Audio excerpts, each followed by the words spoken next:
One of the most common questions that I get here at Service Autopilot is how to handle a situation where your crews in the field get rained out. Let's say that you've got a handful of maintenance crews and they might have anywhere from a handful to 20, 30 jobs per day depending on what industry you're in. And either at the start of the day or in the middle of their workday, it starts raining. And now you have to do something with the remaining jobs from that day. They have to go somewhere, right? They need to be completed still.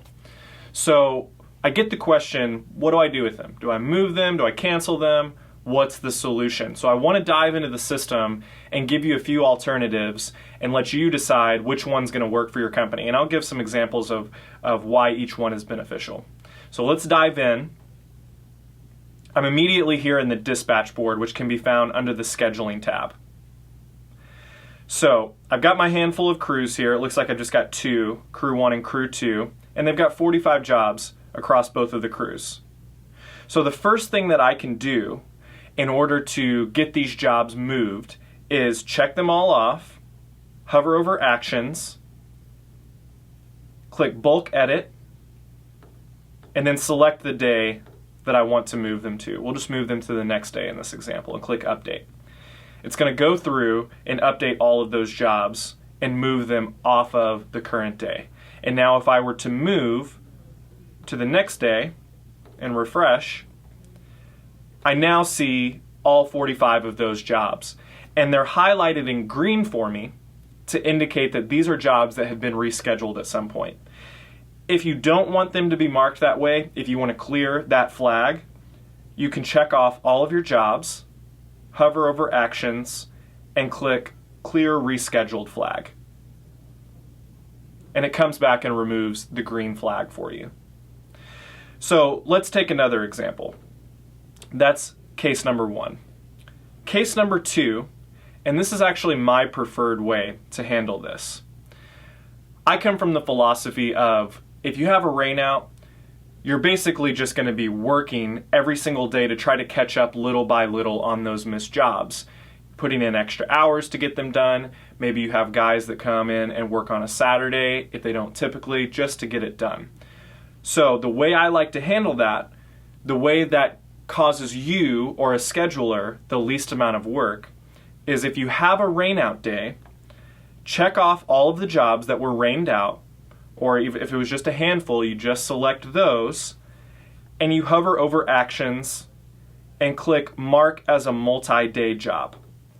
Now this is a little bit of a trick here because these are actually not multi-day jobs, right? They're just basic maintenance jobs.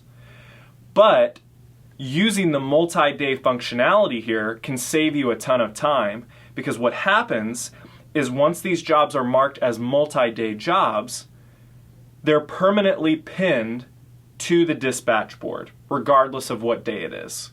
So I'm looking at Saturday right now, the 3rd, but if I were to pull up Monday the 5th and refresh, I'll still see all of the same jobs pinned to the dispatch board. So now, and this is effective not only on the dispatch board, but on the route sheets that you print, and also on the crew's mobile phones.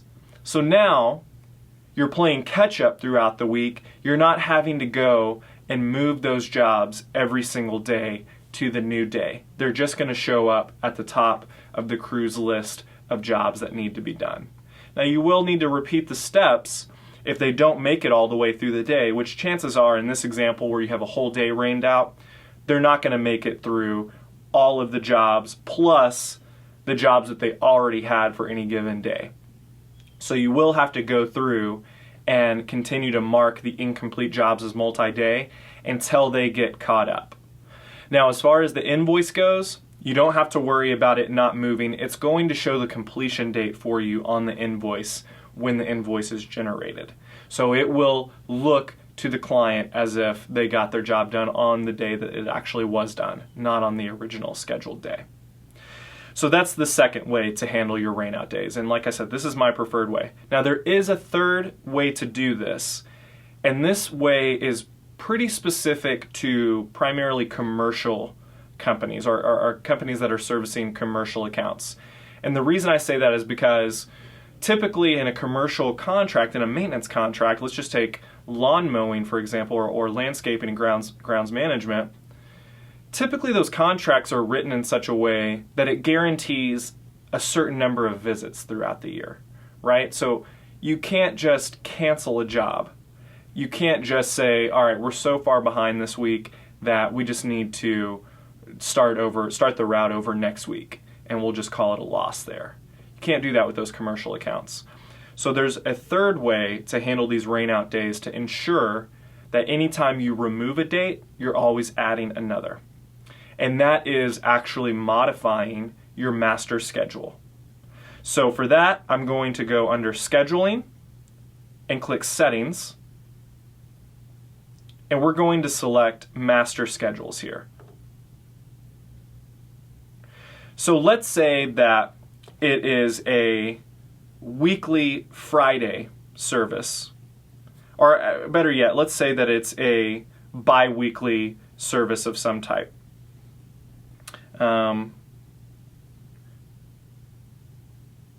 Actually, I take that back. I don't have any bi-weekly schedules that are generated for this year.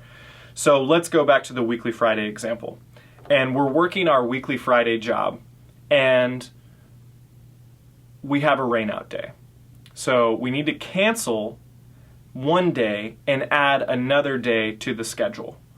So the way that you would do that, oh, it looks like this is set up as a bi-weekly, so this is perfect for our example. So let's say it's October 2nd, which actually is that today, and it rains out. So I can come to my master schedule and remove this date, and now I can pick another date in the schedule to select. So let's say, okay, we know that this schedule is specific to all of our 32 visits per year clients. And we remove this date on the 2nd, we need to go back in and add it so that we meet our 32 minimum requirement. And so you can choose a week that you don't already have a service and drop it in. So let's drop this in on the 6th of November. And then we'll click Save and Generate. And it gives us a message that our schedules will be renewed shortly. This is a background process that takes a few minutes to run, and so we just run it in the background so you can continue to work in your system. But that's going to generate your new schedule for you and account for that minimum number of visits to the property that you have for those commercial accounts. So these are just 3 ways that you can handle rain days and service autopilot by just simply moving the jobs, by marking them as multi-day, even though they're not technically multi-day. It's a little bit of a trick there. And then the third way is for your commercial accounts, where you have a minimum number of visits that have to happen throughout the year. And so you can modify your master schedules to make sure you're adding back in that date that you remove because of rain. So, hope this helps you. Make sure to subscribe to the YouTube channel for more tutorials like this and just great marketing, business, and overall strategy conceptual videos. So I appreciate you watching. Once again, my name's Chris here at Service Autopilot. Have a great day.